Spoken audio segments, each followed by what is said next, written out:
क्यों डरते हैं आप इस देश के नौजवानों से? क्यों डरते हैं आप इस देश की बुलंद आवाज से? और उस आवाज को दबाने का हक आपको किसने दिया है? ये सदन यहाँ बैठे हुए सांसदों की जागीर नहीं है, ये इस देश की अमानत है।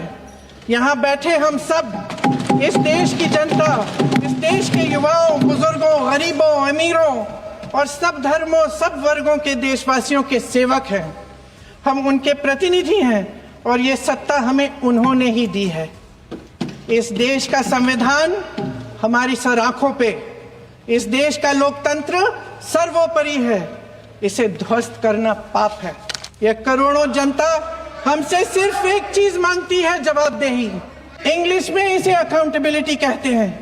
पिछले दिनों हजारों बच्चे सड़क पर उतरे, उन्होंने अपनी पीड़ा व्यक्त की, गांधी जी के दिखाए हुए रास्ते पर अहिंसा और सत्य को अपने दिलों में रखते हुए, गाते, मुस्कुराते हुए शांतिपूर्वक प्रदर्शन किया। ये उस भारत के बच्चे हैं जो गांव में रहते हैं, जो महानगरों में रहते हैं, जो छोटे कस्बों में, छोटे शहरों में रहते हैं, जहां माँ अपने गहने बेच देती है, पिता अपनी जमीन गिरवी रख देता है, एक परिवार अपनी पूरी जिंदगी की कमाई बच्चे के सपने पर खर्च देता है।